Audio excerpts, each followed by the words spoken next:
the license regulator, whoever, the British board here, or the difference with the boards in the world. There's lots of different states in America, and people have a different sort of take on it.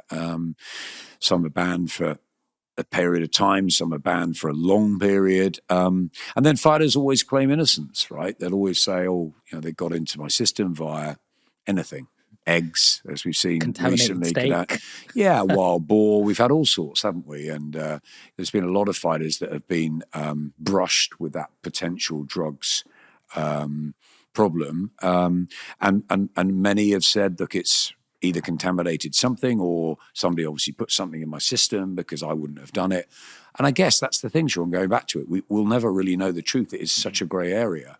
So I will say there is no place for drugs in the sport.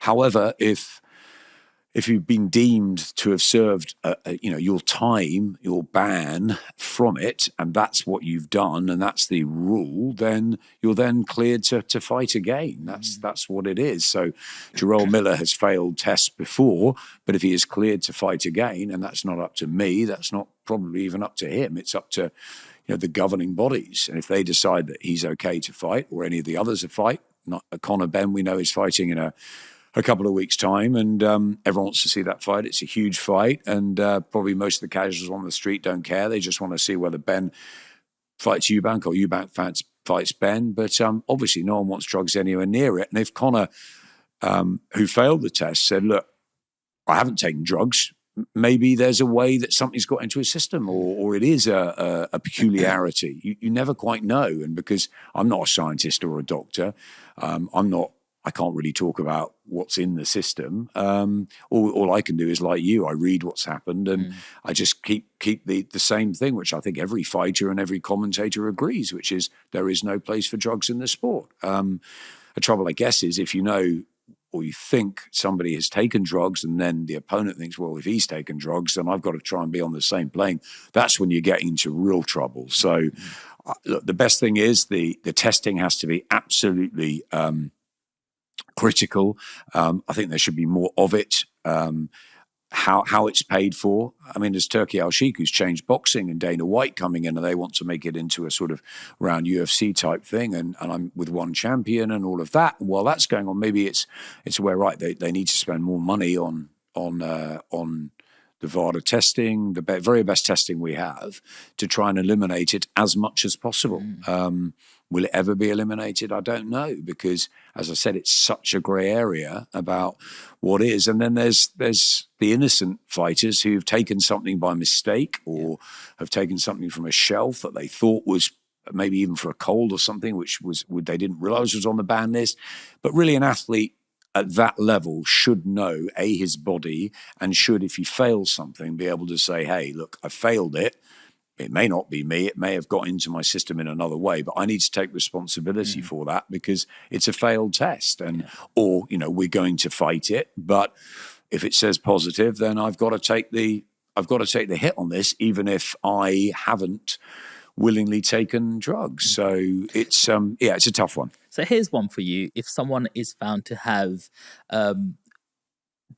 performance enhancing drugs in their system, they win a fight and they've done damage to somebody else, should they be going down for GBH, manslaughter, sort of them sort of again, that's not an area I can get into. I'm not a lawyer, a solicitor, a judge, or anything like that. So boxing's a dangerous sport. All I'll say is there is no room or no place for drugs in that sport. And you don't know. It's like with boxing, you can't have an action replay or stop something again. It happened at the weekend, not in drugs, but with David Adelaide and TKV. And David Adelaide wins by knockout. He's the British heavyweight champion, and okay, he wins, but if the referee said break a couple of times, well, what about that? Then okay, TKV's knocked out. They can't stop it, go back and start again.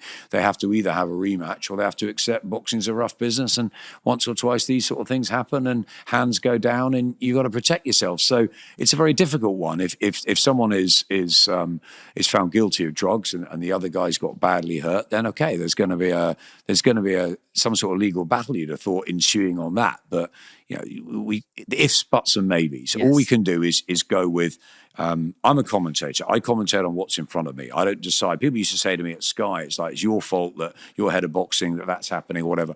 Yeah, sometimes maybe it is, but ultimately I don't decide. The promoter puts the fights on.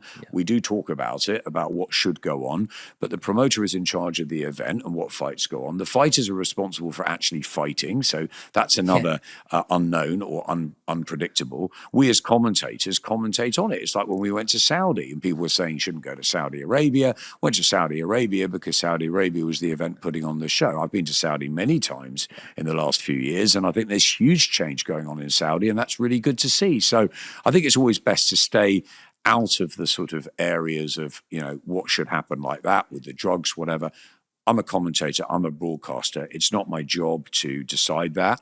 I have an opinion, and my opinion is there should be no drugs in sport, full stop, in sport, but particularly boxing, because boxing is so dangerous. So no, I'd like to see drugs being eradicated, but if a fighter is found guilty, they should be putting their hands up at least to say, hey, we're going to get to the bottom of what happened and take their punishment that is administered. And the punishment, the problem is, varies from fight to fight and year to year and governing body to governing body. So maybe there is a place in the future in boxing where there is one, sort of universal governance that says this is what has to happen at British level, at European level, at world level, or maybe it has to happen at every level. But it's a lot of money.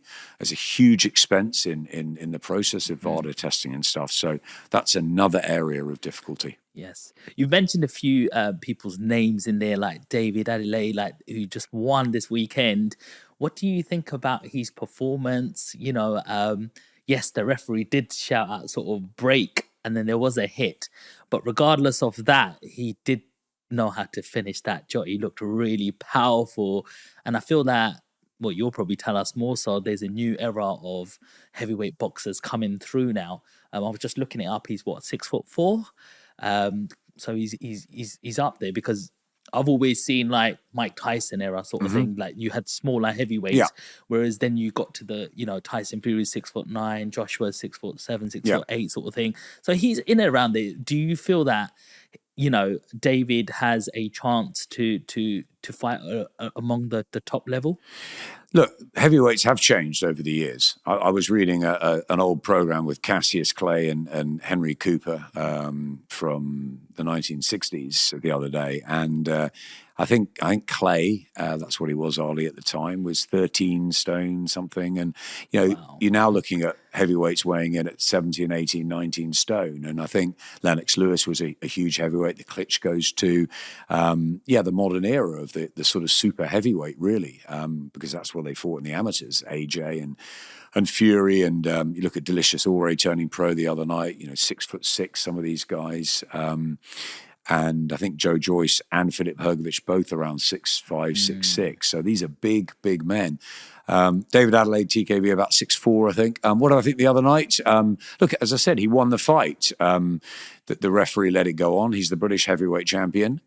Should there be a rematch? Potentially. Ben Davison and Barry Smith were going mad. They came around to our screens. The referee definitely called break. I think he called break a couple of times. But then there was earlier in the fight where TKV may have hit David after a break. So these things can happen in boxing. Matt Macklin was showing me on his way home, because he had Corey O'Regan, and he said that when Jack Rafferty hit him, the referee had his hand in there. So look, there are things that happen in there, and referees sometimes get it absolutely spot on, and sometimes it's tough being a referee too, when to call that time, and especially with heavyweights where one punch can change things and they've got to get in there. So it's a hard job being a ref. I think maybe a rematch is the fair outcome. I think TKV was boxing really well. I don't think David had a great night until that point. I spoke to Adam and Booth and David afterwards, and he didn't really let his hands go. Unfortunately, he did at that time, and he won by knockout. So I think he's got power. I think he's got a place at that, within that heavyweight table. He's the British champion now, so he'll have to show us a lot more to move into that world elite. He lost to Fabio Wardley, so but he's certainly one of the guys out there. But I think we'll see TKV come back because of that, and there's a huge amount coming through. But the guy I'm really hot on is Moses Italma. I think he's the future of the heavyweight division. I think he's a very, very talented fighter. He hits really hard. He's got beautiful feet. His timing are good. He's incredibly dedicated. And I think the most important thing about Moses is you talk to the likes of AJ, Fury, Lawrence